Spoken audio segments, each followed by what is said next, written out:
네, 반갑습니다. 오늘은 아가서 두 번째 이야기를 하도록 하겠습니다. 솔로몬이 워낙 지혜가 높고 눈도 높아서 우리 같으면 보통 여자로 만족이 될 텐데 눈이 높으니까 아무리 좋다는 여자 1,000명까지 데려와도 하나도 마음에 안 드는 거예요. 그래서 계속 이런 찬양시를 부르는 것은 이런 여자를 찾아와 봐라 했는데 끝내 못 찾았다는 거죠. 왜 찾지 못했냐면 다 타락을 했어요. 인류 역사가 다 타락을 했고 그리고 사랑도 많이 일그러졌죠. 우리가 타락하지 않고 정말 순진무구한 사랑은 아름다울 수 있지만 아담 자손인 우리 모두가 다 타락을 했기 때문에 또 환경이 많이 파괴되었기 때문에 우리 한 사람 한 사람 하나님께서 각기 아름다운 형상을 주셨지만 환경이 너무 파괴되고 죄로 파괴되고 그렇게 되니까 본래 형상을 가질 수가 없게 된 거죠. 그래서 솔로몬도 그렇게 그런 의미에서 여성들을 추구해 봤지만 찾지 못했다고 봅니다. 구약 성경 중에서 어떤 면에서는 이해하기 힘든 책들이 지혜 문서인 시가서들이에요. 시편은 그 개인의 체험에 도달하지 못하면 아무리 해석한다 할지라도 완전한 해석이 어려워요.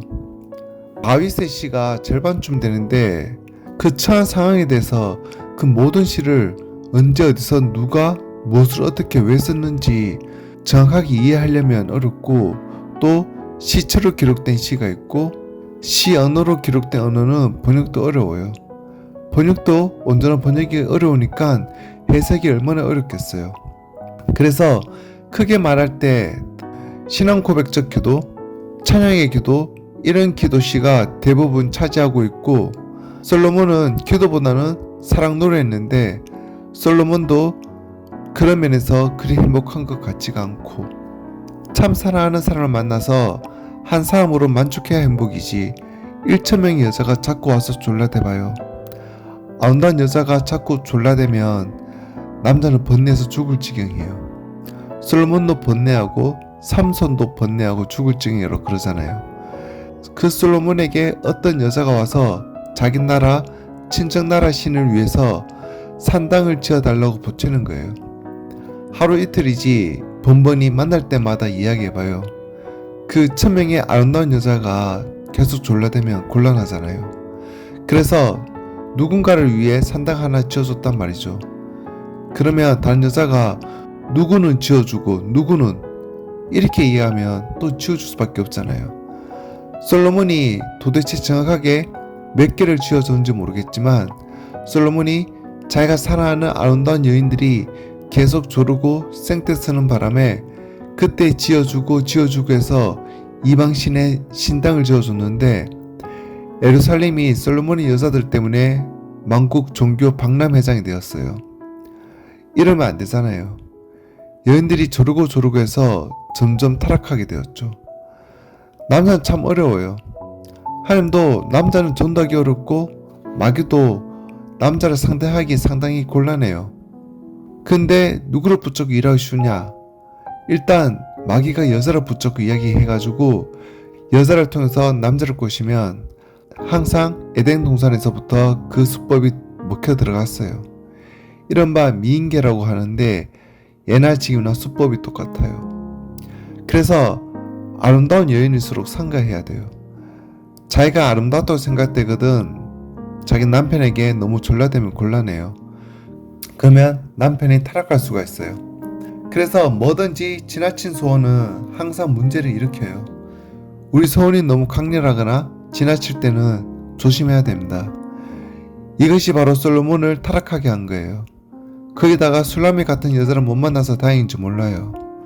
만났으면 술라미 때문에 솔로몬이 어떻게 됐을지 모르잖아요. 그래서 아가사의 성격은 정말 우리가 만약에 에로스라는 그 사랑이 때로는 지금 아주 추한 모습으로 일그러지고 그런 면이 보이지만 그래도 원래 하나님께서 심어주셨던 원형으로서의 에로스는 이처럼 아름다웠다는 거예요. 솔로몬의 가슴 속에 솔로몬의 찬양 속에 나오는 이 솔로몬과 술라미 여인처럼 이렇게 아름답게 이루어질 수 있었던 그런 사랑이에요. 범죄함으로 말미암아서 많이 퇴색되고 그 색은 많이 바래버리고 변형되고 변질되었지만 이렇게 아름다울 수 있다는 거죠. 아가서는 그렇게 이해하면 될 것 같아요. 하나님께서 천지를 창조하시고 그리고 인간을 창조하시고 나서 인간 창조 중에도 제일 나중에 하나님의 최후의 작품이 여성이에요. 그래서 모든 아름다운 것이 집약되고 집중된 최종판이 여성이라는 거죠. 그래서 그런지 하나님도 여성을 참 좋아하신 것 같아요. 교회 가서 보면 남자보다 여자가 훨씬 더 많아요. 교회라는 말도 여성 명사를 쓰고 있어요.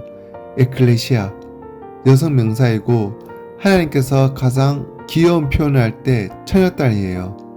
처녀딸 예루살렘, 처녀딸 바벨론. 처녀가 아름답고 딸 중에도 늙은 딸 말고 처녀딸이 아름답다는 거예요. 그런 것 보면 여성미라는 것은 그야말로 우주 가운데 가장 아름다운 것이 총알을 이루고 있는 것이에요. 생김새도 아름답고 음성도 아름답고 거기다가 마음씨까지 아름다우면 더 좋겠죠. 그런 아름다움을 솔로몬이 일찍 발견했어요. 시간 날 때 아가서를 꼭꼭 씹어 음미하면서 읽어보시길 바라요.